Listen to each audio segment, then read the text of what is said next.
100 ವರ್ಷಗಳ ನಂತರ ವೃಷಭ ರಾಶಿಯಲ್ಲಿ 5 ಗ್ರಹಗಳ ಸಂಗಮ. ಈ 3 ರಾಶಿಗಳ ಸಂಪತ್ತು ದ್ವಿಗುಣ.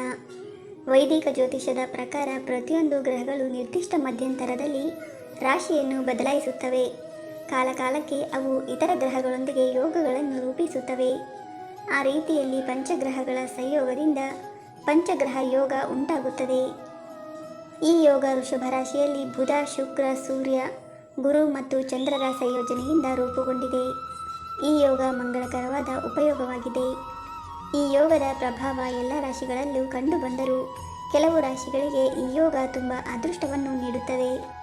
ಮುಖ್ಯವಾಗಿ ಕೆಲಸದ ಸ್ಥಳದಲ್ಲಿ ಬಡ್ತಿ, ವ್ಯಾಪಾರದಲ್ಲಿ ಲಾಭ ಇತ್ಯಾದಿಗಳನ್ನು ಪಡೆಯುವ ಸಾಧ್ಯತೆ ಇದೆ. ಹಾಗಾದರೆ ಈಗ ಆ ಅದೃಷ್ಟದ ರಾಶಿಗಳು ಯಾರೆಂದು ನೋಡೋಣ. ವೃಷಭ ರಾಶಿಯ ಮೊದಲ ಮನೆಯಲ್ಲಿ ಪಂಚಗ್ರಹ ಯೋಗ ರೂಪುಗೊಳ್ಳುವುದರಿಂದ ಈ ರಾಶಿಯವರಿಗೆ ಆತ್ಮವಿಶ್ವಾಸ ಸಾಮಾನ್ಯಕ್ಕಿಂತ ಹೆಚ್ಚಾಗುತ್ತದೆ. ಆರ್ಥಿಕ ಸ್ಥಿತಿಯಲ್ಲಿ ಉತ್ತಮ ಪ್ರಗತಿ ಕಂಡುಬರಲಿದೆ. ಜೀವನ ತುಂಬ ಸಂತೋಷದಿಂದ ಕೂಡಿರುತ್ತದೆ. ವಿವಾಹೇತರ ಜೀವನ ಆಹ್ಲಾದಕರವಾಗಿರುತ್ತದೆ. ಅವಿವಾಹಿತರಿಗೆ ಅಂದುಕೊಂಡ ಸಂಗಾತಿ ದೊರೆಯಲಿದ್ದಾರೆ. ಕೌಟುಂಬಿಕ ಜೀವನ ಎಂದಿಗಿಂತಲೂ ಉತ್ತಮವಾಗಿರುತ್ತದೆ. ಜಂಟಿ ವ್ಯಾಪಾರ ಮಾಡುವವರು ಹೆಚ್ಚು ಆರ್ಥಿಕ ಲಾಭವನ್ನು ಪಡೆಯುತ್ತಾರೆ. ಕರ್ಕಾಟಕ ರಾಶಿಯವರಿಗೆ ಪಂಚಗ್ರಹ ಯೋಗದಿಂದ ಆದಾಯ ಹೆಚ್ಚಾಗುತ್ತದೆ. ಹೊಸ ಆದಾಯದ ಮೂಲಗಳನ್ನು ಸೃಷ್ಟಿಸಬಹುದು. ಉದ್ಯೋಗಿಗಳು ಕಚೇರಿಯಲ್ಲಿ ಉತ್ತಮ ಯಶಸ್ಸನ್ನು ಪಡೆಯುತ್ತಾರೆ. ಪ್ರಗತಿಗೆ ಅನೇಕ ಅವಕಾಶಗಳನ್ನು ಪಡೆಯುತ್ತಾರೆ. ಬಡ್ತಿಯ ಅವಕಾಶಗಳಿವೆ. ನೀವು ಈಗಾಗಲೇ ಹೂಡಿಕೆ ಮಾಡಿದ್ದರೆ ಅದರಿಂದ ಉತ್ತಮ ಲಾಭವನ್ನು ಪಡೆಯುತ್ತೀರಿ. ಬಹುಕಾಲದ ಆಸೆಗಳು ಈಡೇರುತ್ತವೆ.